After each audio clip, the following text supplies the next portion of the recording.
Estás en casa y empezás a ver todo de otra manera. Empezás a observar cosas a las que antes ni le prestabas atención. No te parecían tan importantes y ahora te parece que son fundamentales. Le buscás el lugar perfecto a cada objeto. Limpiás lo que nunca nadie jamás vería. Tratás de que todo tenga brillo. Ponés en orden de una vez y para siempre ese cajón de cables. Y ves tutoriales para arreglar todo. Agarrás esa media que anda suelta ya hace rato y le decís: hoy te convertís en trapo. Estas son solo algunas de las cosas que haces para estar mejor en tu casa. Algo que en FB hacemos desde hace casi 100 años. Trabajamos para que disfrutes de tu casa. FB, grifería de alta tecnología. Bueno, bienvenidos a este webinar. Mi nombre es Claudio Bernal, yo soy gerente de promoción de FB. Quiero agradecerles a todos los participantes y, por supuesto, a Emiliano por estar hoy con nosotros y darles la bienvenida a esta actividad donde el arquitecto Emiliano Espasandín nos va a hablar sobre post-espacio público y las ciudades del futuro. En esta presentación, que se encuadra obviamente en una realidad completamente nueva a nivel mundial, que nos está enfrentando un cambio de paradigma, Emiliano nos va a invitar a interrogarnos sobre cómo va a ser la ciudad en la que vamos a vivir en la era post-pandemia, y hablando del espacio público, la innovación tecnológica, la movilidad, el significado de las calles, que son los temas que vamos a transitar durante esta charla. Ya para introducirlo a Emiliano, les cuento que Emiliano es arquitecto recibido en la Universidad de Buenos Aires, en la FADU, con másters en CIARC y en la Universidad Católica. Es también el fundador de Palo Arquitectura, estudio especializado en arquitectura para la educación corporativa, desarrollos inmobiliarios, planeamiento urbano y movilidad. Fue también docente de la Universidad de Buenos Aires, y profesor titular de la Universidad de Palermo, y profesor internacional invitado en la Universidad de la Gran Colombia. Es también cofundador de URBS, una plataforma de investigación, estrategias y especulación urbana focalizada en el espacio público, la movilidad e innovación tecnológica de las ciudades. Algo de esto nos va a mencionar también en su charla. Y participó como conferencista en diferentes instituciones y ciudades como Estocolmo, Nueva York, Bogotá y Buenos Aires. También publicó y colaboró en numerosos artículos de arquitectura y urbanismo en los diarios más reconocidos de la Argentina, y participó como conductor y arquitecto invitado en radio y televisión. Muchos van a recordar su programa El Arqui, que se transmitió por la pantalla de Telefe. Actualmente está realizando un máster en Estados Unidos, que es de donde nos estamos conectando con él, online para esta presentación. Esto es una muestra más de este mundo cambiante y los tiempos nuevos que estamos viviendo, ¿no? Les cuento también que nos van a acompañar otras personas en esta conferencia. Por un lado, la arquitecta Miriam Heredia, que desde 2015 es presidenta de la Comisión de Asuntos Culturales y Sociales de Sociedad Central de Arquitectos, institución cuya participación agradecemos también. Miriam también es arquitecta por la Universidad de Buenos Aires y especialista en tecnología y producción de la arquitectura en FADU-UBA, y fue también secretaria académica de la Facultad de Arquitectura de la Universidad de Palermo. Es actualmente consultora sobre vivienda y hábitat en empresas del Estado y Facultad de Arquitectura, y miembro de MRE Latam, Mujeres en Real Estate. Por último también está Gustavo Mames, que es licenciado en Ciencias de la Comunicación de la UBA, MBA en Dirección de Marketing de la State University of New York. Gustavo es conocido de la casa de FB también y titular de Interactivity, donde trabaja en la industria online desde mediados de los años 90 y especialista en procesos de transformación digital. Les cuento cómo va a ser la propuesta para esta tarde, que es comenzar con la presentación de Emiliano, para abrir luego un espacio de preguntas en donde los participantes pueden ir haciendo sus preguntas en un chat que va a estar a su disposición durante la charla y, por supuesto, al terminar. Estas preguntas van a ser compartidas en el panel de debate, donde Emiliano también va a participar con Miriam y con Gustavo. Hechas ya las presentaciones, no les voy a robar más tiempo. Ya comentada también la dinámica, yo quiero agradecerte especialmente, Emiliano, por brindar hoy tu exposición en este espacio junto a FB. donde siempre estamos comprometidos con la arquitectura y la construcción, y te dejo entonces ya con tu público, a quienes agradezco también por participar. Muchas gracias. Gracias, Claudio. Muchísimas gracias por la introducción y por tus palabras. Gracias, Miriam, por estar, Gustavo y Virginia. Seguramente se nos va a sumar en la charla también Soledad Chamorro, arquitecta y colega que también está trabajando en algunos proyectos de los que voy a mencionar ahí brevemente en la presentación. Voy a compartir la pantalla, así ya podemos hacerla.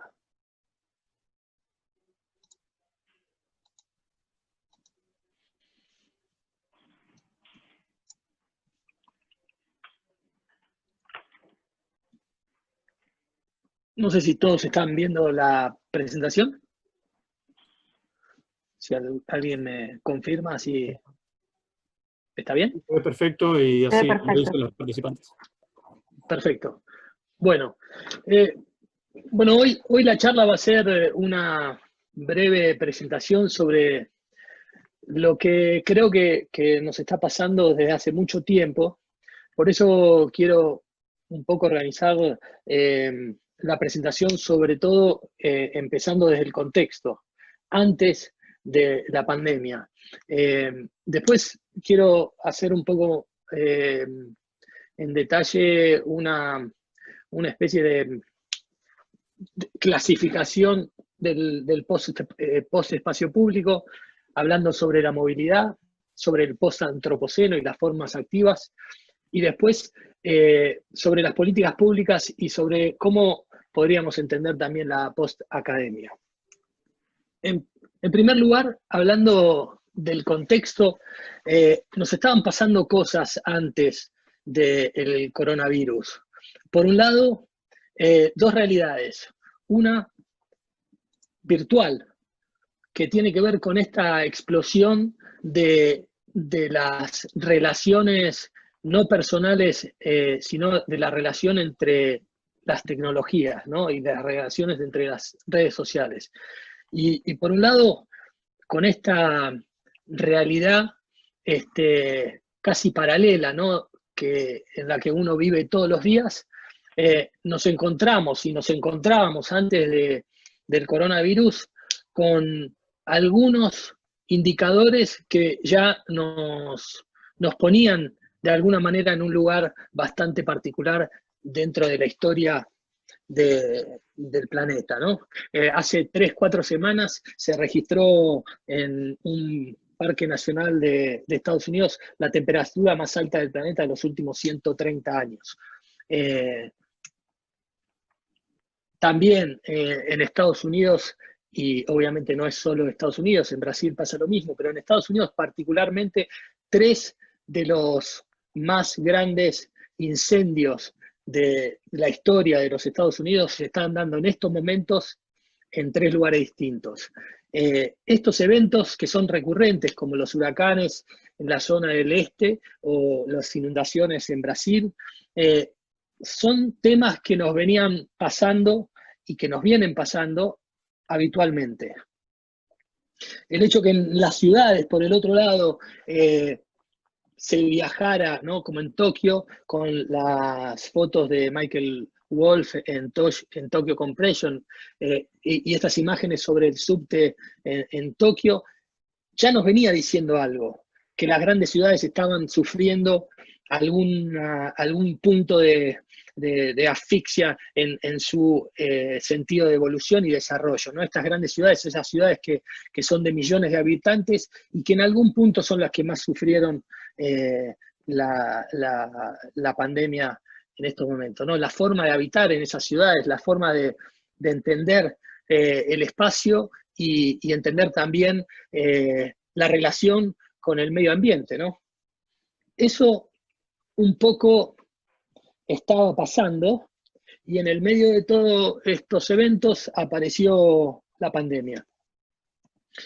Y la pandemia obviamente nos hizo relacionarnos en tiempo real con un montón de herramientas y un montón de efectos. Esto es realmente hasta ayer a la noche cuántas personas están infectadas en el mundo con el coronavirus, una plataforma que en tiempo real nos va diciendo qué es lo que pasa, dónde está la vacuna, cuánta información.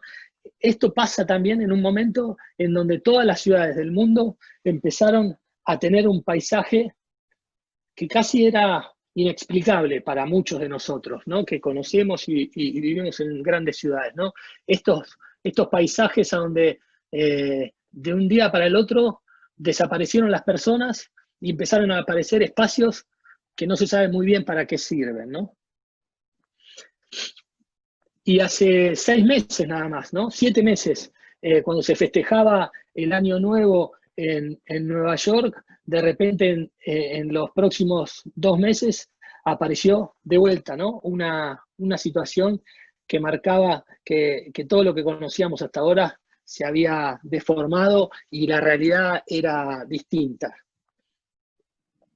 El post-espacio público es algo que tiene que ver con algo muy importante que tienen casi todas las ciudades, el sentido en donde pasan las cosas, ¿no?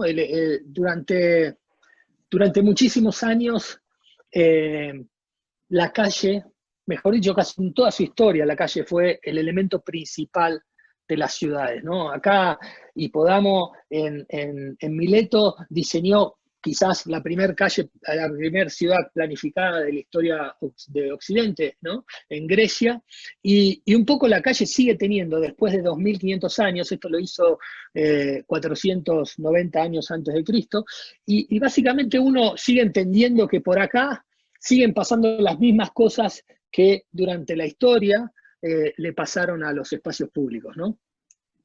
Y no cambió demasiado esa función o esa dinámica de lo que era el espacio público dentro de las ciudades, ¿no? Un espacio que no solo era un espacio para estar o para moverse, sino que era un espacio para estar y para también socializar y tener otro tipo de actividades más allá de la del trasladarse de un lugar a otro. El siglo XX un poco cambia ese paradigma por primera vez. Y estas fotos de Los Ángeles un poco tienen que ver con eso, ¿no? En 1902 se veía una Los Ángeles a donde el tranvía, las carretas, los carruajes, algunos autos y las personas y las actividades se daban en ese espacio público.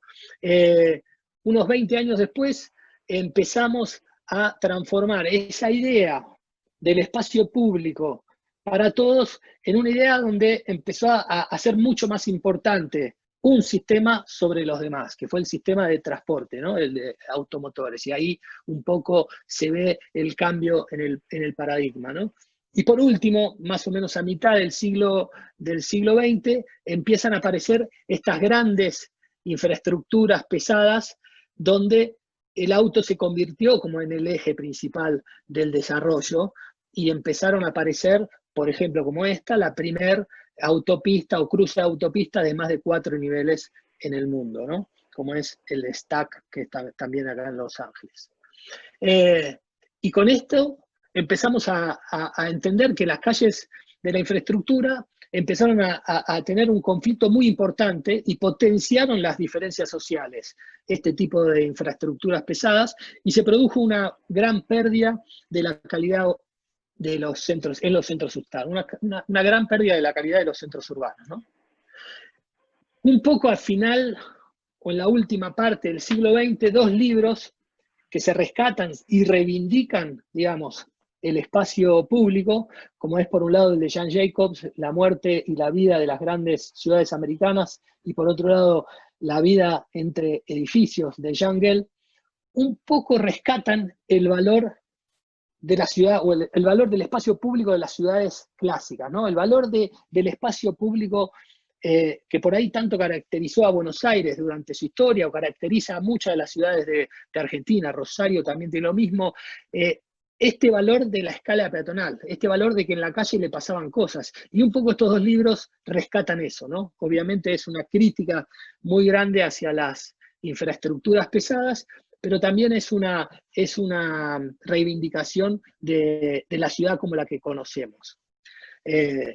y hoy por hoy hay mucho de eso en muchas de las intervenciones urbanas que vemos. Pero me parece que no es solo en este punto donde tenemos que quedarnos, que me parece que está bien y estuvo bien el cambio, pero me parece que acá en esta foto un poco se sintetiza eso, ¿no? Como empezó al principio del siglo XX, en la mitad del siglo XX o más pasado la mitad del siglo XX, como en Nueva York, en Times Square, que es la calle como más protagonista o principal de Manhattan, y por ahí la última intervención que se hizo, que a propósito es interesante el proyecto y es interesante la forma en que se definió la intervención que se hizo en el 2010, que es la intervención que está presentada en la parte derecha de la placa. Es interesante porque fue primero una intervención temporal que se hizo provisoriamente para ver qué tipo de impacto tenía, no solo en el sistema de flujos y de movilidad de Nueva York, sino también en la aceptación que tenía con la gente. Y fue tan exitosa que al poco tiempo de haberse hecho esta intervención se definió como definitiva. Hoy la calle es otra cosa, hoy el espacio público es otra cosa. Hoy, aparte de reivindicar el rol social del espacio público y de reivindicar que hay algunos sistemas que van a ser más protagonistas que otros, vamos a empezar a entender también que la calle va a ser otra cosa, ¿no? Y va a tener que relacionarse con otros temas. Esta es una escena de la película Blade Runner 2049. Es interesante también a los que les gusta el cine. Hace un año, en el 2019, se cumplieron, creo que 20, 30 años de Blade Runner, la original, y justamente la película empezaba con una escena en 2019. Y es interesante ver cómo se imaginaba, ¿no? Blade Runner el futuro. La otra pata del espacio público, en realidad el espacio público, el post-espacio público se divide como en tres grandes conceptos. Uno es la postmovilidad o el sistema de vehículos autónomos, el sistema autónomo, ¿no? Y acá es interesante, ¿no? Uno cuando empieza a entender qué pasa con la movilidad en las ciudades del futuro, empieza a relacionarse con algunas tecnologías y algunos avances que están permitiendo que, por ejemplo, los autos no tengan conductor. Y para eso tenemos que empezar a tener y a relacionarnos con las tecnologías que implican ese tipo de situación, ¿no? Y por un lado, las tecnologías y por el otro lado los productos que ya hoy en el mercado existen y que año tras año empiezan a aparecer como alternativas para definir qué es lo que pasa en las calles. Y si uno piensa en eso, también piensa qué va a pasar en la calle, ¿no? Es interesante esta foto, siempre cuando la paso aparecen cosas, ¿no? Hay un parquímetro todavía en la foto. Nunca lo borré porque me parece que es interesante entender que esta imagen en donde está la vereda, el cordón de la vereda y la calle propiamente dicha, es una imagen que se va a ver cada vez menos. Porque si los sistemas son eficientes, los sistemas de movilidad dentro de la ciudad, y uno traslada no solo las personas, sino la carga de manera eficiente, el espesor que tiene hoy la calle va a tener que ser redefinido y va a tener que ser puesto en debate y en discusión, porque ¿por qué la calle hoy por hoy tiene más o menos un 60% del espacio público que hoy tenemos es calle para vehículos? Ahora, ¿por qué va a tener que tener ese espacio si el automóvil va a estar conducido por sistemas que son eficientes y sistemas que no necesitan necesariamente la vinculación con las personas para poder definir traslados y movimientos? Entonces, ¿por qué vamos a necesitar tanto espacio? La efectividad de la superficie se va a ver afectada dentro de la ciudad. Y entonces eso va a darle espacio a otras alternativas. Y obviamente no solo es por tierra, ¿no? También tenemos alternativas que tienen que ver por aire, que no se van a dar en los próximos años en algunas ciudades, pero sí seguramente se ven en otras y en otros momentos y en otros espacios. los sistemas de autos compartidos o los sistemas de drones compartidos ya en algunas ciudades como Neón en Arabia Saudita, o Toyota, la ciudad Uden City en Japón, también están pensando en no solo el traslado o la movilidad por tierra, sino por aire. Cuando hablamos de transporte, de delivery, de productos, es algo muy interesante. McKinsey hace un par de años ya preveía una explosión en los productos que se compran online. Cuando vos tenés una explosión de esa categoría, vos necesitas hacer muy eficiente la distribución de esos productos. Entonces acá había 6 maneras o 6 recomendaciones que las ciudades podrían llegar a tener que tomar a partir de que estas redefiniciones se están dando, ¿no? El tener centros de consolidación de productos en lugares periféricos, pero muy cerca de los centros urbanos, después tener el delivery autónomo de los productos, tener algunos lockers o algunos armarios en algunos sectores de la ciudad donde esos productos se puedan dejar en cualquier momento del día, hacer el traslado y carga y descarga de productos en las ciudades a la noche, con lo cual empiezan a aparecer como también eficiencias dentro de los sistemas, y en este caso el de transporte de carga. Post-antropoceno o formas activas. Hace más de 30 años, Bruno Latour desarrolló básicamente una idea en dónde se relacionaban las personas en la sociedad, ¿no? Entre sus propuestas, Latour hablaba del rol de los tipos sociológicos, de la capacidad de crear sus propias teorías de lo que constituye lo social, y de las asociaciones también que se producen en cada situación y en cada interacción. Este concepto, o mejor dicho, con este concepto surge la teoría del actor en red, ¿no? En donde Latour lo que habla en esta teoría es que las personas no solo se empiezan a relacionar con personas, sino que nos empezamos a relacionar con otro tipo de objetos y otro tipo de sistemas, y que esos sistemas también se empiezan a relacionar entre ellos, ¿no? Algo que se va a ver un poco exponenciado con la llegada de Internet, con la llegada de las redes sociales, y estos hábitos y conductas que se cambian y que cambiaron como nunca antes en la historia. Nosotros nos empezamos a relacionar con otro tipo de situaciones. Por ejemplo, estos son los centros de distribución de Amazon, en donde en estos centros las personas no tienen permitido el acceso. Los únicos que tienen permitido el acceso son las máquinas. Y las relaciones que existen adentro de este centro se producen entre máquinas. Justamente acá, a donde estoy viviendo, la semana que viene se inaugura otro centro. Una de las explosiones en el territorio de la arquitectura son los centros de distribución de mercaderías como las de Amazon.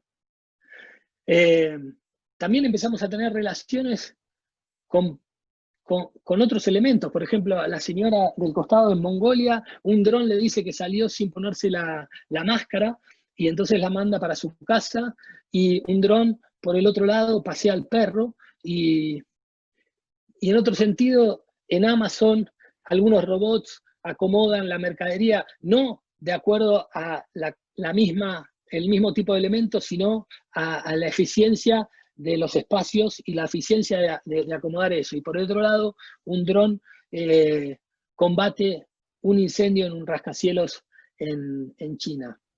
Este tipo de relaciones son las que se dan en estos momentos. Y así vamos a tener que operar, y así vamos a tener que entender que las ciudades van a empezar a moverse, ¿no? Post-políticas públicas y modelos mixtos. Acá un poco me interesa debatir y charlar sobre la sociedad y las formas en que la calle o el espacio público empieza a tener también una participación activa entre las políticas que son públicas y las compañías o los elementos privados que también intervienen, ¿no?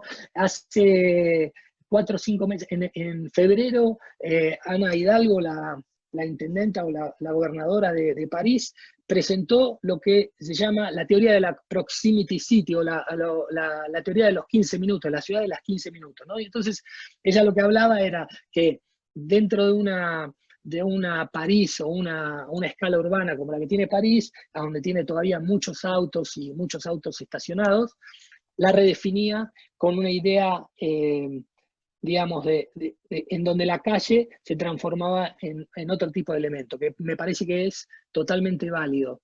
Y es pertinente, ¿no? Hace poco también salió un artículo en La Nación en donde hablaba de eso, ¿no? De cómo puede cambiar la calle, cómo puede cambiar el espacio público. Y yo creo que para entender eso habría que empezar a entender el problema del plato de comida, ¿no? Uno cuando ve una calle, y si hace el paralelo entre el plato de comida, vos podés tener una calle donde vos decís, bueno, por acá pasan los autos, por acá pasan las bicis, por acá pasan las personas, ¿no? Entonces ahí vos tendrías el plato de comida donde algunos comen el huevo frito, algunos comen la ensalada y otros comen la panceta, ¿no? Digamos.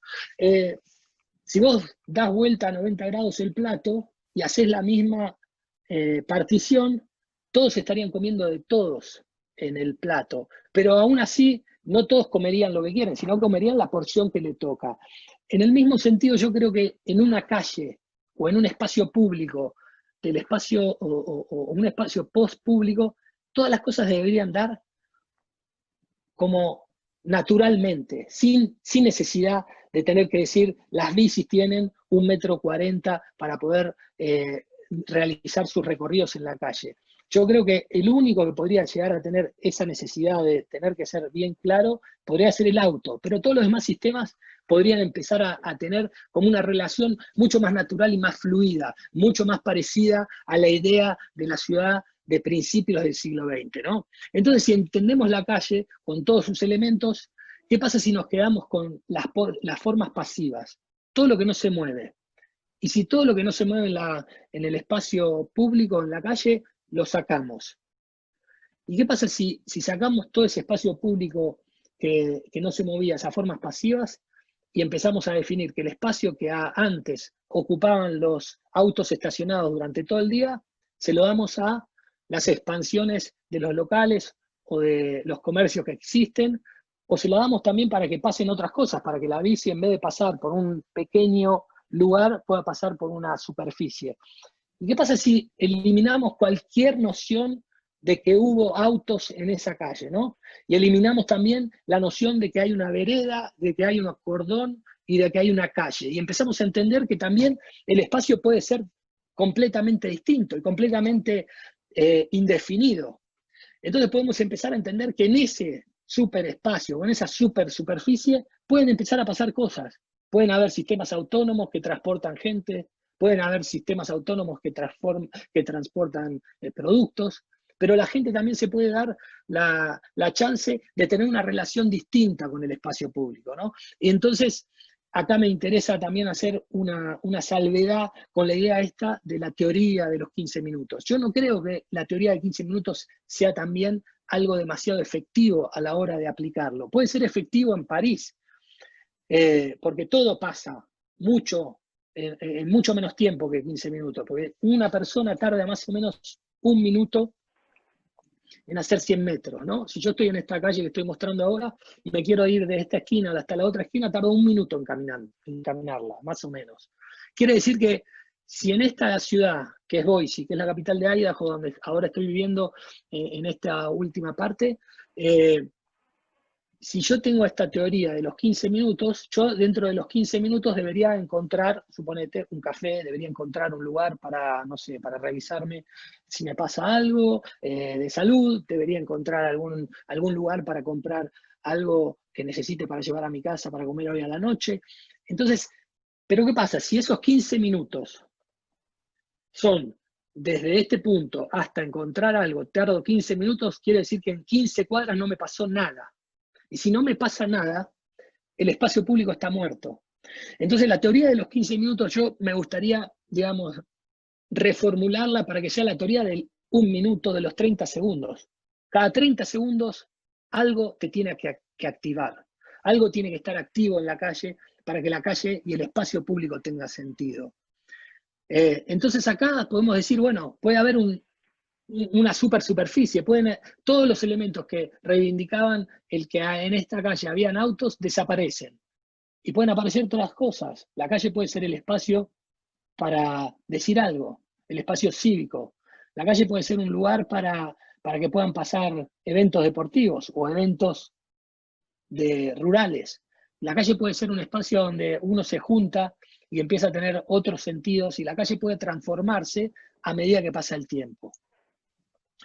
Yo creo que en este punto lo que nos pasa a nosotros es tener una oportunidad clave en la historia de reivindicar ese espacio, de reivindicar ese significado que está dentro de lo que uno entiende como espacio público, pero que muchas veces lo toma como dado y lo toma como no definido, porque ahora está definido por otros sistemas que se van a cambiar y que, de acuerdo a nuestra evolución y de acuerdo a nuestra forma de entender y de relacionarnos con las tecnologías, porque ya las aceptamos aparte, porque vivimos todos los días de nuestra vida despertándonos con un teléfono que nos dice la calidad de aire que vamos a respirar, la temperatura del día, a qué hora va a irse el sol, a cuántos minutos está el colectivo que pasa por la esquina de nuestra casa,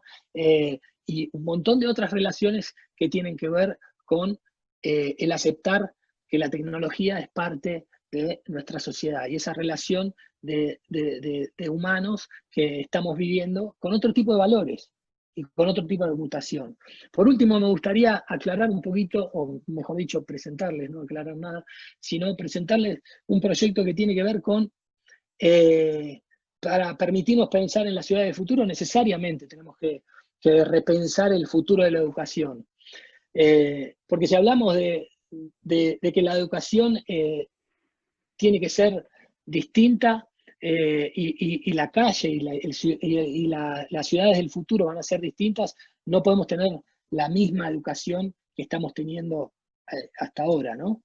Y un poco estos dos proyectos tienen que ver con eso, ¿no? Por un lado, URSS es una plataforma basada en Los Ángeles de pensamiento urbano, donde un equipo de profesionales estamos entrevistando y hablando y discutiendo lo que está pasándole al espacio público, por un lado, y por el otro lado, el Instituto de Post Público es una también plataforma abierta, pedagógica, en donde también, sin jerarquías, sin edificios, sin una especie de preconcepto de la educación como se daba en el siglo XIX, ¿no? Un poco estamos tratando de eliminar algún tipo de barreras. Yo creo que hoy lo que nos permite esta nueva forma de entender los avances y de relacionarnos y de hacer esta charla y de estar todo el día metidos dentro de un paisaje virtual, me parece que nos permite también abrir un montón de escenarios y de reflexiones que tienen que ver con cómo nos educamos, cómo pensamos la educación y cómo podemos transmitir ese conocimiento y transmitirnos ese conocimiento y adaptarnos a ese conocimiento. Así que bueno, acá termino. Muchas gracias por la paciencia.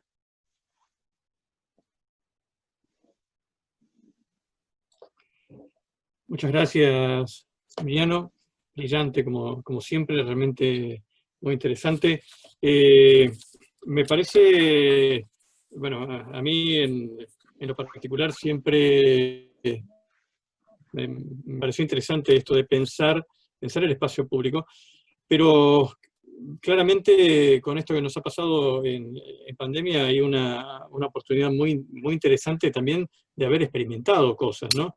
Y que esto que pasó, como mostrabas, la calle vacía, ha permitido ver cómo serían esos lugares habitados de otra manera, ¿no?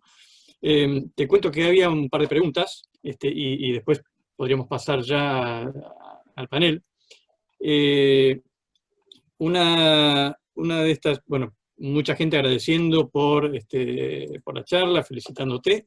Y una de las preguntas que habían surgido mientras estabas hablando, casi que la respondiste durante la charla, porque decía si debemos volver a diseñar políticas públicas para ciudades más a escala humana. Si me permiten, voy a activar mi cámara. Ya, así. Que era algo a lo que te referiste. Activo cámara y le doy la bienvenida, si quieren ya, a Miriam, Gustavo y Soledad, que Soledad es quien no la hemos presentado al principio. No sé si quieres presentarla, Emiliano. Sí, cómo no. Soledad Chamorro es arquitecta, docente de la Universidad Nacional de Rosario, compañera también acá del máster de Teoría, Diseño y Pedagogía que estábamos haciendo en SciArc, Los Ángeles, y también es parte del equipo de los profesionales que estamos trabajando con las plataformas de URBS y del Posespacio Instituto. Bien. Bueno, lo que decías, perdóname Claudio, lo que decías, sí, totalmente. Me parece que no hay forma de entender lo que nos está pasando sin entender que también vamos a tener que redefinir las políticas públicas, y las políticas públicas y privadas, y usar modelos mixtos, porque la calle va a tener, y eso me parece lo más interesante, nosotros tenemos que discutir, debatir y defender ese espacio público, que es de todos, pero que en un momento pasó a ser básicamente de un solo sistema. Y yo creo que hoy tenemos la oportunidad y la chance de poder discutirlo y redefinirlo, ¿no? Y de redefinir como ciertas partes y componentes. Esa me parece que es la gran oportunidad de estos momentos. El hecho de el auto estacionado en la calle durante todo el día ocupa un lugar que es de todos. Y hoy más que nunca ese lugar está en debate. Más que nunca hoy se necesita entender que por ahí la pandemia también nos trae ciertas oportunidades para mejorar en ese espacio público, ¿no? La otra pregunta que había surgido es interesante. Dice, ¿cuáles serían los nuevos paradigmas respecto a planificación edilicia con respecto a oficinas, por ejemplo? Por ejemplo, perdón, Claudio. Decía, ¿cuáles serían los nuevos paradigmas respecto a planificación edilicia con respecto a las oficinas, por ejemplo? Entiendo que se está preguntando también sobre el adentro, ¿no? Además de la calle, ¿qué cosas se reformularían o pasaría dentro de los edificios ya, ¿no? Sí, yo creo que ese es un tema súper interesante también que está puesto en juego. Hace un par de semanas hablábamos de por ahí las modificaciones nuevamente, ¿no? Que hay que darse en el código. Lo hablamos el otro día con Miriam también. Cómo tienen que empezar a aparecer herramientas que puedan, digamos, ser flexibles y tener como un poder de asimilación mucho más rápido del que hoy tenemos, ¿no? Para poder entender que estos momentos no solo tienen que ver con una nueva normalidad o una nueva... son chances. Yo creo que también la pandemia nos está dando chances y eso es lo más importante, que esas chances se puedan transformar en hechos y en modificaciones que en algún punto mejoren la calidad de vida. Estamos viviendo en ciudades que están superpobladas, en ciudades que no tienen buenos sistemas de transporte, que no tienen buenos sistemas sanitarios, y por ahí la forma y la manera de entender las ciudades es también reivindicar las escalas intermedias, ¿no? O sea, hoy un poco, también eso no lo mencioné en la charla, pero me parece que es válido para mencionar. Hoy creo que hay una oportunidad urbana en las ciudades de escalas intermedias, en las ciudades que por ahí hoy estaban expectantes o tenían como una especie de situación desfavorable respecto de los grandes centros urbanos, y hoy esas ciudades de vuelta tienen la chance de poder tener espacio y tener lugar para que gente que por ahí vivía muy mal en un gran centro urbano y no tiene la necesidad de estar en ese centro urbano ya, porque podría trabajar desde otro lugar, podría ir a ese centro urbano a encontrarse con, digamos, sus pares o su empresa, hoy le permiten estar en otro lugar. Y yo creo que aparecen esas oportunidades a donde las ciudades intermedias me parece que pueden llegar a tener un rol importantísimo dentro de la mesa. Tomo la palabra, Claudio, a ver si estás con conexión. Sí. Se cayó la conexión un segundo y ahí volví sin cámara, pero volví. Dale. No, dale, adelante. No, dale, Gustavo. No, la pregunta es, digo, hay ciudades, Emiliano, donde por el caos que le produce la superpoblación, Tokio, por ejemplo, obliga al japonés a ser muy ordenado y a tener mucho proceso para que esa ciudad pueda funcionar. Con esta teoría sobre lo que vos estás planteando, que en un sentido, digamos, hace más caótica, digamos, o más anárquica, digamos, el orden, o sea, no hay semáforo, no hay mano y contramano. ¿Cómo ves esto en mega ciudades, digamos? ¿Cómo crees que se tiende a reordenar esto? Yo creo que el espacio, Gustavo, digamos, el concepto del espacio pospúblico no es para toda la ciudad, es un espacio para el área central de la ciudad y es el espacio para discutir, digamos, el fenómeno dentro de las zonas céntricas de las ciudades. Yo creo que una relación con ciudades intermedias es algo válido porque hay muchas empresas muy grandes, por ejemplo en Estados Unidos, que ya le dieron la posibilidad de trabajar en forma indefinida a sus empleados desde sus casas. Entonces, si yo vivo, por ejemplo, en una ciudad como San Francisco, ¿no? Que es una de las ciudades más caras del mundo, porque trabajaba en Google, hoy puedo hacerlo desde mi casa, que vivo, por ejemplo, en el medio de la ciudad, en el medio del país, sin tener ninguna relación con San Francisco, y sin embargo puedo tener una mejor calidad de vida, una mejor relación de transporte con la ciudad, puedo usar el centro de esa ciudad donde vivo como mi medio también de acción. Yo creo que se da ese tipo de efecto y oportunidad con esta pandemia, y me parece que está bueno que se pueda debatir y discutir eso, ¿no? Porque ¿para qué vas a necesitar vivir en 20 metros cuadrados con un balcón de 1 por 1, como pasa en muchos lugares y como pasa en Buenos Aires, claramente? Si vos podés vivir a 2 horas de Buenos Aires o 3 horas de Buenos Aires y ir 1 o 2 veces por mes a la ciudad. Obviamente que no le pasa a todo el mundo eso, y no es que estoy generalizando y decir esta es la panacea, y no quiero decir eso de ninguna manera, porque hay trabajos que de ninguna manera se pueden hacer con ese tipo de relación, ¿no? Hay algunos trabajos que se pueden definir como trabajos temporales y hay otros que no, pero mejor dicho, muchas personas van a tener esa chance.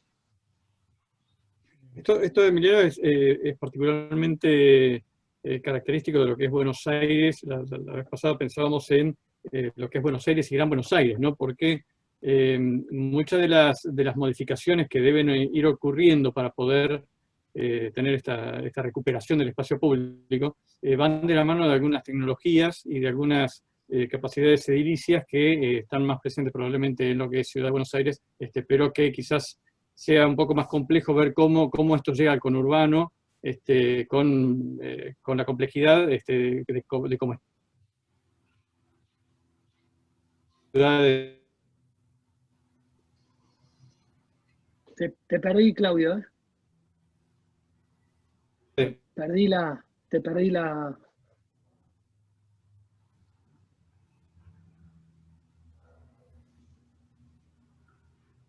¿Hola? Ahí está, bueno. Yo no te escuché, Claudio, ¿eh? ¿Ahora? ¿Sí? Sí, ahí está. Ahora. Ahora sí. decía, ¿cómo es la dinámica de esta transformación del espacio público de la ciudad, pensada en lo que son los centros urbanos periféricos, por ejemplo, en el Gran Buenos Aires, donde las capacidades edilicias y técnicas a lo mejor tardan un poco más en llegar, ¿no? Sí, sí, sí, totalmente.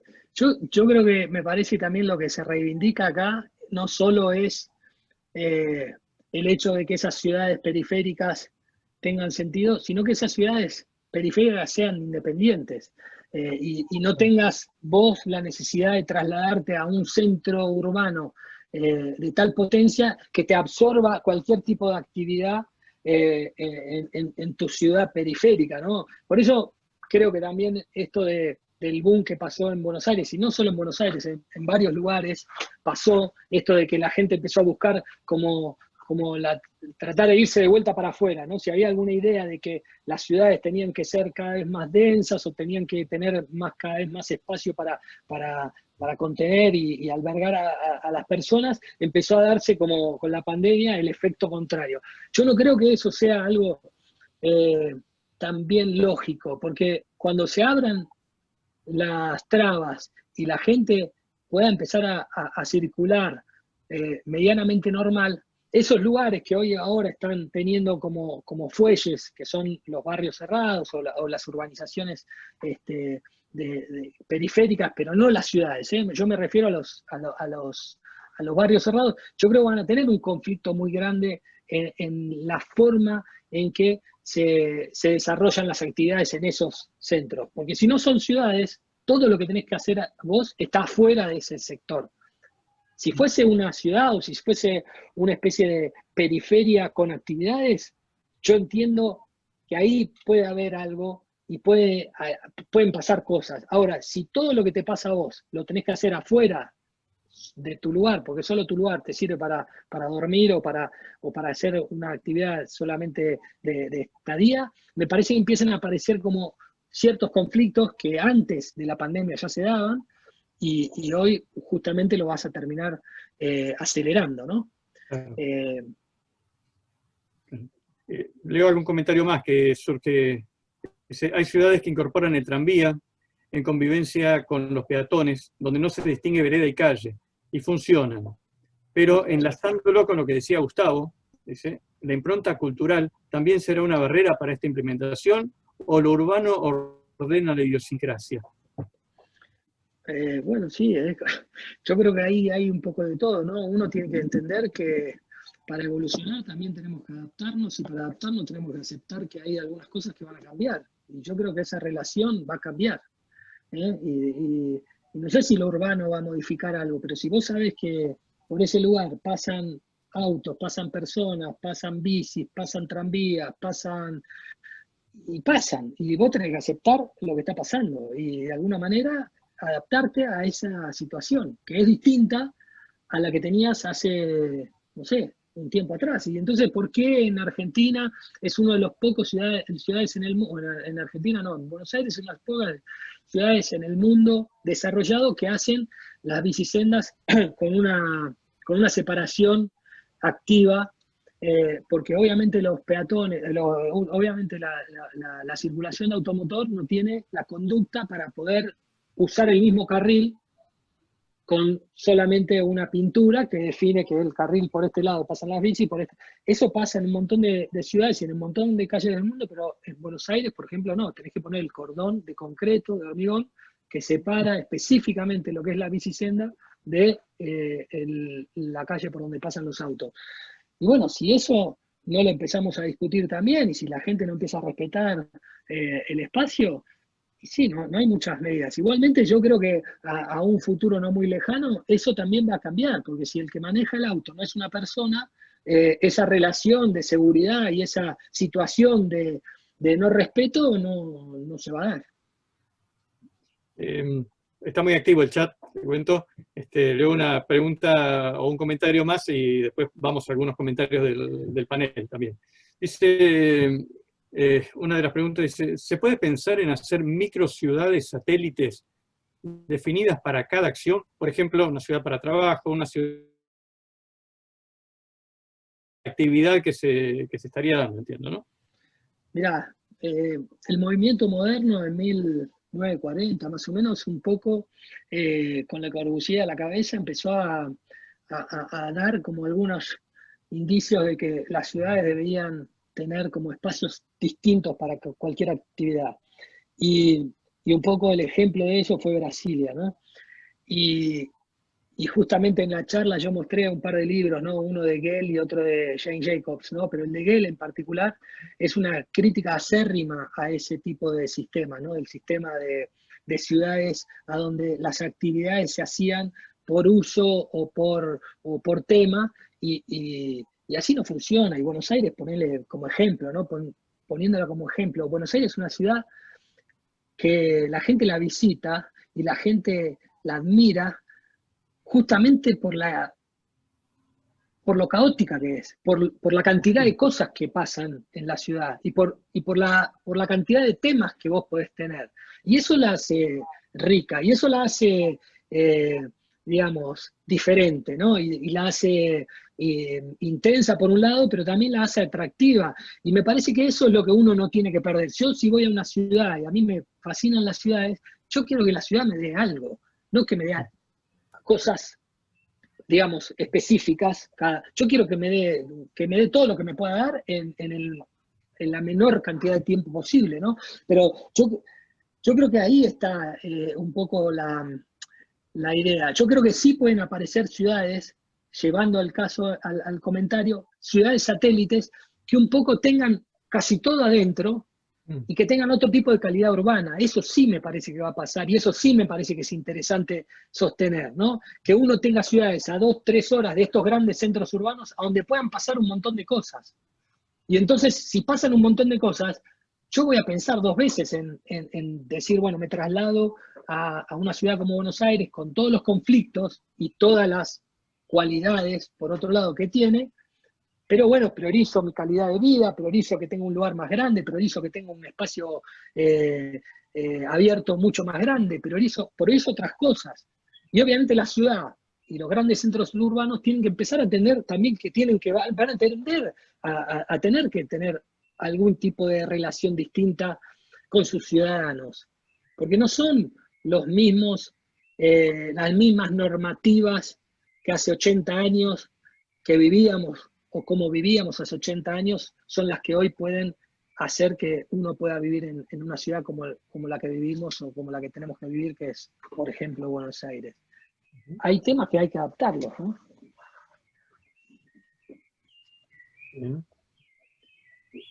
Gustavo, Miriam, Soledad, algo. Bien, bueno, la verdad que sumamente interesante, Emiliano, como siempre, la charla. La verdad que das como muchas puntas para poder reflexionar un montón de cuestiones que ya incluso ya venimos conversando desde antes. Un poco de toda la exposición que vos nos diste, nos regalaste el día de hoy, de las impresiones que me empiezo a llevar es, bueno, venimos de una era casi de excesos, ¿no? Este gran experimento global a los que nos ha sometido el COVID nos hace empezar a repensar y reflexionar estas vinculaciones, ¿no? Todas estas vinculaciones que vos decías con el espacio público, con el paisaje, dentro de la propia ciudad. Empezar a reflexionar también, creo que es algo que va más por afuera, que es cuál es el sistema macroplanetario que se necesita de ese cambio para que se haga una concatenación de cambios, ¿no? Cuando hablamos de ciudades intermedias y ciudades pequeñas, adhiero 100% a lo que afirmás, por la sencilla razón de que es un sistema que en cierta medida se viene como agotando en el tiempo, como también los recursos que explotó con una revolución industrial que hizo que la gente se quedara sin trabajo en el ámbito rural y tuviera que acercarse a las ciudades simplemente por la búsqueda de oportunidades. Y cuando la ciudad, en esta era de los excesos y la saturación, empieza a no poder absorber a toda esa gente, se empiezan a generar estos cordones muy preocupantes alrededor de las ciudades en desmedro de la calidad de vida de todos, ¿no?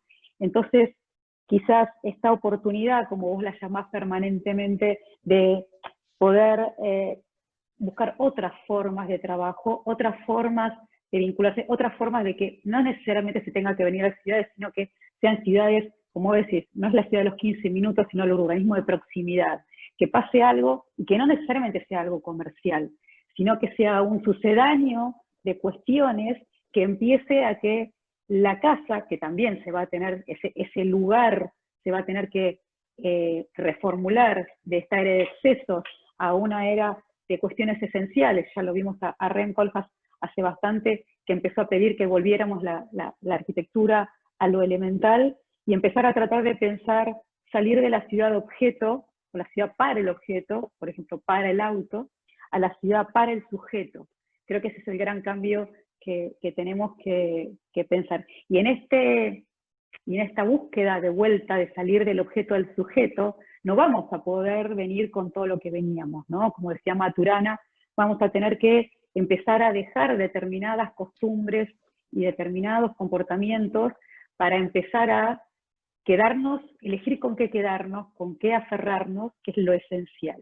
Y otra cosa que me pareció sumamente interesante de tu exposición del espacio público, este plato maravilloso con tocino y verduras y huevo frito que de pronto se veía mezclado, yo ahí empecé a pensar cuál era el inconveniente, ¿no? Incluso el inconveniente cuando decías en Buenos Aires hay que ponerle estos palitos para que los autos, y así todo cuesta, no vayan con las bicicletas. Y tenemos un problema muy grande, ¿no? Que volvemos a la macro planetaria, de este sistema planetario, que nos obliga permanentemente a tener una velocidad que es muy difícil, en la velocidad que tenemos permanentemente, estar fijándonos por dónde vamos y por dónde caminamos. Entonces quizás este gran experimento planetario nos obligue no solamente a quedarnos con cosas más esenciales, sino bajar la velocidad de las cuestiones para realmente poder tener ciudades más amigables, vidas con mejor calidad de vida y una ciudad y un mundo que sea para todos. Creo que eso es un poco la reflexión que me despertó tu magnífica charla del día de hoy. Yo tengo, Emiliano, una pregunta para hacerte, porque hablamos mucho de puerta afuera, o sea, de lo que pasa en el espacio público, en la ciudad, pero también digo, hay algunas cosas que la ciudad a veces suple que el espacio privado no tiene, o que los hogares no tienen. Entonces, ¿cuál es un poco tu mirada sobre la transformación del espacio privado, o de las casas, o del espacio habitacional, en función de esta transformación? O sea, es probable, digo, hoy estamos como obligados por el contexto de no poder salir, o de salir menos, o de no poder compartir espacios públicos como antes. Entonces, digo, aparecen estos microespacios públicos, estos microespacios privados, digamos, empiezan a suplir a estos espacios públicos también, ¿o lo ves como algo complementario? Mirá, Gustavo, yo ahí creo que tiene que ver más con la forma de poder adaptar también normativas. O sea, yo creo que hoy, si vos te pudieras poner a pensar cómo redefinir la normativa para poder construir, o el código de edificación, yo creo que hoy tendría que aparecer como una flexibilidad mucho mayor a la hora de contemplar, por ejemplo, espacios semicubiertos, espacios descubiertos dentro del sistema de las normativas municipales. ¿Cómo lo podemos graficar? Por ejemplo, si el código de edificación te dice que vos en Buenos Aires podés hacer un monoambiente de 20 metros cuadrados, o creo que es más chico, ya es la unidad básica, o ahí 18 metros cuadrados, gracias Miriam. Yo creo que esos 18 metros cuadrados son inhabitables desde cualquier punto de vista, pero en Japón se vive así, en Tokio se vive así, en ese tipo de medida, o incluso más chica. Lo que me parece que la pandemia o este tipo de realidades un poco también pusieron en la mesa de debate y de discusión es defender ese espacio semicubierto o ese espacio descubierto que también esa unidad, a pesar de que sea tan chiquita, debería tener. Y eso impacta totalmente, porque si vos empezás y eso no debería penalizar, que es lo más importante, no debería penalizar al desarrollo de de ese producto, porque si no nadie, por un problema especulativo, lo va a terminar haciendo. Ahora, si de alguna manera esa flexibilización te la da una normativa, vos vas a empezar a tener otro tipo de relación también con ese tipo de producto, que puede ser una unidad mínima, pero con un buen espacio, entre comillas, semicubierto o descubierto, que va un poco a amortiguar alguno de estos tipos de eventos que aparecen, ¿no? Me parece que... Pero perdóname, más allá de las regulaciones digamos, y de la normativa, cuando vos te pones a diseñar una casa o un espacio, un departamento, ¿cambia, por ejemplo, la relación entre los mismos espacios dentro del departamento? O sea, ¿la cocina es un espacio más protagonista? ¿Tenés que poner un escritorio casi, o sea, el dormitorio tiene que tener un escritorio? Digo, Sí, yo creo que esas discusiones, estaría bueno meterse en la cabeza de los arquitectos para preguntarse. Yo creo que sí, que todas esas discusiones se van a dar. Yo creo que si hoy me preguntas, che, Emiliano, haceme una casa, y yo creo que algunas cosas más de las que pensaba hace un año atrás, voy a estar pensando para hacerte la casa. Totalmente de acuerdo, sí. Ahora, Sí, Emiliano, claramente. por ejemplo, ¿no? O sea, vos mostraste como una evolución enorme desde el transporte, desde la logística, y a estos drones apagando incendios y estos vehículos voladores que ya, de hecho, ya, por ejemplo, en Dubái ya los hay. Ahora, ¿cómo te imaginas la evolución de la vivienda, que en realidad es bastante anacrónica respecto de la industria automotriz, ¿no? O sea, ¿cuál sería, no sé, la dirección que tendríamos que empezar a tomar para redefinir esta industria de la vivienda que es tan Sí, necesaria totalmente, Miriam. Es una discusión, digamos, interesantísima. El otro día hablando con un colega, socio mío también, José Vincent, hablaba de esto justamente, ¿no? De que no solo es un tema de una revolución en el espacio público y una necesidad de readaptar, es una revolución en el espacio social. O sea, nosotros estamos viviendo en otro tipo de realidad y en otro tipo de forma. Y ni hablar si hablamos y si agregamos, digamos, sistemas autónomos en el diseño de unidades funcionales. Y hablamos de inteligencia artificial y hablamos de que las personas cuando definen un proyecto, digamos, uno lo hace con unas capacidades limitadas, porque obviamente son las capacidades, pero hoy la inteligencia artificial te permite hacer no solo casas muy efectivas y muy dinámicas, sino que te permiten hacer 1.000.000 de versiones de esa misma casa con diferentes tipos de terminaciones, de diseño, en menos de un segundo, dos, 3 segundos. Entonces, cuando vos tenés eso también puesto en servicio de lo que nos está pasando, y yo creo que vamos a tener grandes cambios en el territorio de la arquitectura que me parece que todavía no los estamos visualizando. Y obviamente la forma de diseñar va a cambiar, porque esto es inevitable, ¿no? A mí me gustaría por ahí, no sé, Soledad, si querés aportar, pero me parece que el hecho de pensar la manera en que se educa y en que se transmite conocimiento hoy, también tiene que ver con eso, ¿no? Con una necesidad de entender que no es la misma manera, no es la misma forma en que nuestros hijos o chicos más chicos entienden cómo se les transmite conocimiento. Hoy, por ahí vos pones un canal de YouTube de algo que te interesa, y si estás 4, 5, 6, 7 horas mirando eso que te interesa, lo aprendiste. Y un chico lo aprende. No todo se puede aprender así claramente, pero es otra manera de incorporar conocimientos que nosotros como educadores, como profesionales, como pensadores, tenemos que empezar a entender que nos está pasando eso dentro de la sociedad también, aparte de todas las modificaciones, ¿no?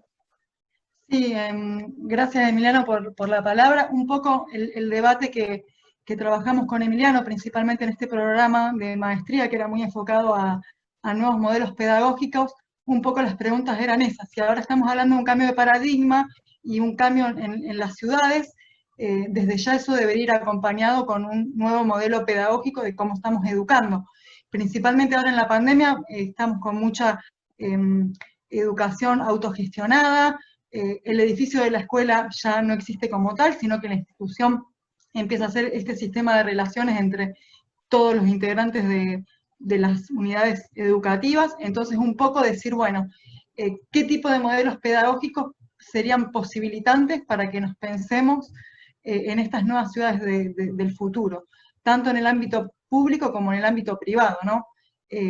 Entonces, bueno, también hacer mucho hincapié que nosotros como arquitectos tenemos la capacidad de diseñar esas políticas. O sea, tenemos un modo de operar dentro de las políticas públicas que actualmente existen, pero también es un desafío para nosotros diseñar cuáles son las nuevas políticas para el ámbito público y privado que podríamos necesitar para que todas estas condiciones que Emiliano plantea sean efectivas y sean posibles en un futuro próximo y no tanto, o sea, pensarlo en corto y largo plazo también. Sí. No sé, Miriam, ahí también eso me parece que tiene que ver con un poco todo lo que también me parece vos tenés como referencia en todos tus años de académico, ¿no? Yo creo que también el debate pasa por ahí, ¿no? Por Creo que el redefinir. debate, sí, redefinir la educación no me cabe la menor duda, y en la arquitectura hay que preparar a los chicos para darle herramientas para enfrentar lo que se viene, que todavía no sabemos exactamente cómo va a ser. Quizás es más orientado a la hibridación, ¿no? Cuando uno piensa en un código de edificación, como hablábamos el otro día, o un código de planeamiento urbano, son códigos que tenían décadas sin cambios, y para poder cambiarlo llevó, no sé, de 2, 4 años, no me acuerdo la cantidad de años llevó poder cambiarlo, y esas cosas tienen que cambiar casi orgánicamente, permanentemente, con la velocidad de los sucesos que van sucediendo. Entonces, quizás lo que conocemos como tal, evidentemente no alcanza, y hay que pensar esas nuevas fórmulas y esas nuevas preguntas para hacerte, para enfocarlas desde la academia en principio, y acompañado por toda nuestra disciplina, ¿no? O sea, eso por lo menos es lo que hablábamos el otro día. Cómo empezar a ver esto que vos decías, que es súper gráfico, ¿no? De que vos ingresás a un algoritmo, a una computadora, y te saca 25 prototipos distintos en segundos, y cada vez esa velocidad va siendo cada vez más alta. Entonces, ¿de qué manera poder aplicar toda esa tecnología y llevarlo a nuestra disciplina para poder lograr nuestro objetivo, que en definitiva es brindar calidad de vida? Sí, totalmente. Ojo, ahí estaba leyendo también uno de los comentarios que hablaba de que YouTube te puede dar como una especie de herramienta, ¿no? Pero obviamente es una herramienta, no es un método, y no reemplaza a la relación que vos podés tener con una persona que enseña, no se reemplaza eso. Yo lo que estaba hablando era de la manera en que podemos transmitir conocimiento, y que podés enseñar métodos, y que podés enseñar herramientas, y que esas herramientas son necesarias. No te van a permitir elaborar un pensamiento crítico o definir algo. Eso ningún algoritmo todavía lo puede hacer, aunque haya algunas probabilidades que en el futuro lo pueda llegar a tener algún tipo, pero todavía eso no pasa. Y entonces un poco lo que es interesante es que si vos necesitas aprender una metodología, si necesitas aprender una herramienta, hoy te fijes de qué manera la podés aprender. Y después, obviamente, vas a necesitar tener esa relación que tiene que ver con esta plataforma que hoy parece ir a no tener fronteras, ¿no? Porque si hoy estamos acá charlando y nosotros nos podemos a transmitir conocimiento o a transmitir, estamos de alguna manera teniendo esa oportunidad que hasta ahora no se estaba dando, ¿no? Era el edificio, era la escuela de Bellas Artes del siglo XIX, era el formato académico canónico, y yo creo que hoy me parece que hay oportunidades que permiten que esa relación cambie, y esa transversalidad te permita tener muchísimas más oportunidades dentro del territorio también de la educación. Hay un tema que me parece interesante para abordar, que digamos, obviamente tiene un tinte polémico, porque hay sociedades de control, o sea, la sociedad china, por ejemplo, el gobierno chino, lo que hace básicamente es, digamos, obtener mucha información, mucha data, cámaras en todos lados y puede predecir comportamientos. En este caso es la esfera digamos, del mundo estatal, pero también en la Argentina hay compañías, por ejemplo, que, digamos, quien maneja las autopistas, Sausa, por ejemplo, tiene un sistema de predicción de datos que puede predecir cuándo va a haber un choque en qué lugar. ¿Por qué? Porque básicamente analiza datos, analiza información y puede predecir. Bueno, entonces la pregunta es, acá hay un lugar del Estado. En este caso, el último caso que conté recién de Argentina es una empresa privada, digamos, ¿no? La que lo hace. Ahora, el Estado debiera tener, y darles a los arquitectos y a quienes planifican las ciudades, o quienes edifican, información sobre la predicción y la posibilidad de estimar qué es lo que va a ir pasando en las ciudades para que ustedes tengan herramientas para tomar decisiones. ¿Cómo ves este tema, digamos? ¿Cómo ves el tema del rol del Estado y el manejo de la información?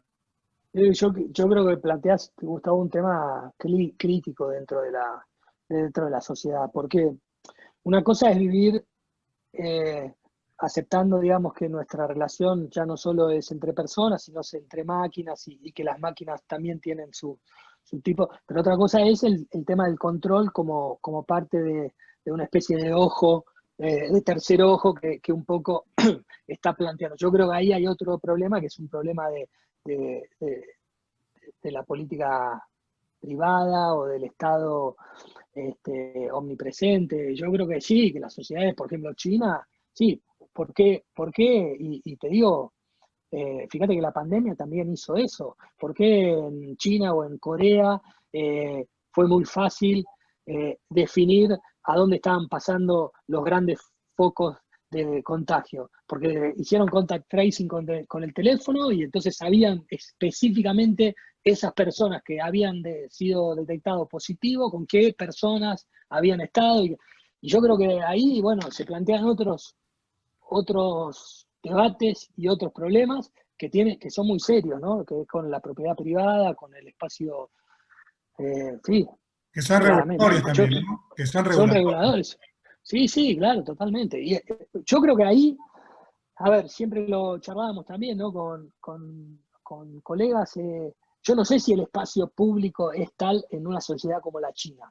Si existe ese espacio público, si está tan controlado, ¿no? Si es un espacio que está delimitado por una especie de poder omnipresente que sabe a qué hora saliste de tu casa, a qué hora te metiste a la vuelta en el barcito, a qué hora. Si eso, digamos, existe, no creo que a eso se le pueda llamar espacio público, ¿no? O de alguna manera me parece que estaríamos en otro tipo de concepto, ¿no?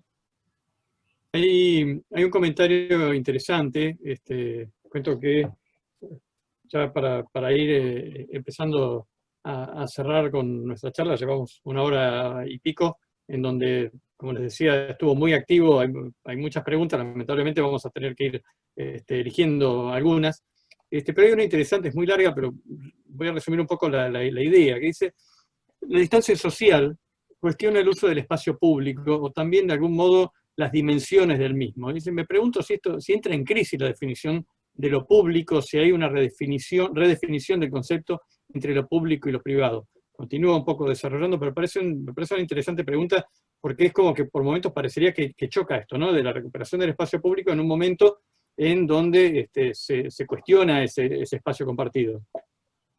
Sí, yo creo que esa es una recontra buena pregunta y no sé si pregunta o comentario, no lo leí, pero sí tiene que ver con eso, sí tiene con redefinir o redebatir o rediscutir ese espacio público. A ver, vos si mirás cómo eran las ciudades al principio del siglo XX y la calle era parte de la expansión del comercio, la calle era parte del debate social, la calle era parte de el traslado de mercaderías y el traslado de personas, la calle era ese lugar a donde pasaba todo.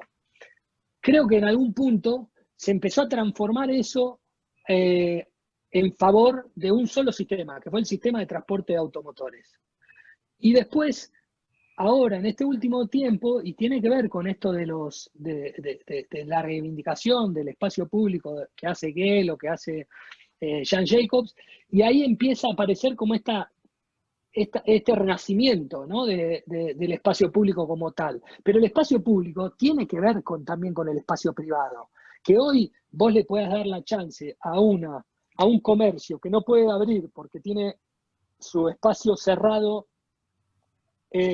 limitado por la pandemia y no autorizado para que funcione, y que pueda abrir a la calle, si ese espacio se lo podés dar y el espacio que usaban hoy los autos se lo das para que o expanda el comercio o se circule la gente, porque la vereda empezó a tener otro tipo de espesor, yo creo que eso es es muy sencillo de hacer y una gran transformación del espacio público en favor de la sociedad, no en favor del flaco que vendía los sándwiches adentro de su negocio y ahora lo vende igual, pero la calle empezó a ser como parte de esa relación. Y no quiere decir que vos traslades eso a todas las calles y a todos los espacios públicos de la ciudad, pero sí lo podés hacer en un montón de sectores. No todos son comercios que necesitan expandir, no todos son lugares que necesitan tener una expansión sí o sí, porque si no, no pueden trabajar. Yo creo que uno también, desde el punto de vista de las autoridades, vos podés ir definiendo una estrategia donde decís, che, mirá, en esta calle hay 10 locales, hay esto, lo otro, la relación entre lo público y privado la vamos a definir de esta manera, vamos a sacar los autos que estaban estacionados acá, que no sirve que estén acá, porque no hacen ningún tipo de favor a nadie, sino que le hacen favor a que una cosa privada ocupe un montón de espacio dentro del espacio público, que hoy es el espacio más preciado que tiene la ciudad. Entonces, yo creo que ahí tenés un montón de oportunidades. Y no es que estás privatizando nada, estás dando chances, estás dando posibilidades a que pasen cosas. Y que pasen cosas tienen que ver con la función que tienen las autoridades, ¿no? Que tienen que hacer eso, que pasen cosas en estos tipos de momentos también, ¿no? Bien. Realmente muy rico, interesante. La verdad que una charla extraordinaria. Como les decía recién, hubo mucha participación de la gente, incluso preguntando cuándo se va a poder ver esta charla. Hubo muy pocos que tuvieron alguna dificultad, pero les comentamos que la charla va a estar en YouTube, así que vamos a poder revivirla para todos los que estuvieron y los que no pudieron participar. Me gustaría, Emiliano, que nos des unas palabras de visión, preguntarte, ¿sos optimista en esta idea planteada de los cambios a futuro? Porque en algún momento, yo me acuerdo de haber escuchado un comentario decir, nos tuvimos que esconder del espacio público por la pandemia, y estamos volviendo, y no sea cosa que volvamos para hacer lo mismo de antes, ¿no? Y sin aprender, sin haber aprendido nada. ¿Qué opinas vos desde ese punto de vista? ¿Sos optimista? ¿Cómo ves el futuro? Mirá, yo soy, la verdad, que optimista en el espacio y obviamente en el contexto que nos tocó vivir este año tan distinto de nuestras vidas. Yo creo que tenemos una oportunidad enorme dentro o en nuestras manos, referidas creo que a un montón de rubros distintos. A mí básicamente me interesa el espacio público porque creo que es a donde van a discutirse un montón de cosas que por ahí hoy tenemos justo todos los elementos para poder hacerlas. Entonces, esas discusiones que por ahí antes costaban mucho, yo creo que tenemos, y yo creo que yo soy positivo. No nos olvidemos que nosotros también tenemos, y las ciudades en particular, tienen la gran virtud de poder asimilar cambios y de nunca terminar de estar completa, ¿no? O sea, yo cuando hablo de una ciudad hablo de una obra incompleta, en permanente estado de transformación. Entonces, cuando vos entendés que la ciudad es eso, y que la ciudad se transformó durante toda su historia siempre, y se adaptó a este tipo de situaciones, yo creo que es muy interesante el momento que nos toca vivir, porque justamente estamos viviendo en uno de esos grandes momentos de transformación. Y sin duda me parece que que la relación con las personas y la ciudad se va a dar de manera distinta y uno va a reivindicar muchísimo más ese espacio que hoy por ahí lo daba como dado, lo daba como definido, ¿viste? Sí, es lo que pertenece. Yo creo que esta situación también nos hizo entender la importancia realmente que tiene el poder tener un buen espacio público. Las imágenes de Buenos Aires históricas son, para los que les gustan un poco la nostalgia, son espectaculares. Cuando vos ves a Florida o a Corrientes antes de la expansión, en 1920 y pico, y ves esa situación de ciudad, viste, en constante cambio, con una intensidad impresionante. Yo creo que me parece que tenemos esa chance de no tener esa cantidad de gente y esas aglomeraciones como tenías en ese momento, pero sí tener una ciudad súper interesante que va a estar también relacionada con la tecnología. Y eso es inevitable, porque nosotros ya lo aceptamos también como tal. Entonces, me parece que esa relación, sin duda, yo la veo positiva. Esperemos que así sea, ¿no? Bueno, por mi parte, mil gracias, tanto Emiliano, Gustavo, Miriam estaba con un compromiso, Soledad. Me gustaría agradecerte desde FB Emiliano, por participar, por la onda, realmente un placer tener esta charla y toda la gente encantada con tu charla, felicitaciones, y bueno, te dejo con el público que puedas saludar y saludar al panel. Bien. Gracias Claudio, Gustavo, gracias Soledad por estar, Miriam, Virginia, gracias a todos. La verdad que me encantó poder participar, un gusto por la invitación, y bueno, gracias a la audiencia también. Ojalá que podamos tener algún tipo de respuesta un poquito más en detalle, si querés, Claudio, ver si podemos contestar alguna pregunta después, o bajar el chat y tratar de ver si en algún caso podemos hacer alguna devolución por ahí en el canal. Pero gracias a todos por la invitación, un placer. Igualmente. Muchas gracias. Gracias. Gracias, F.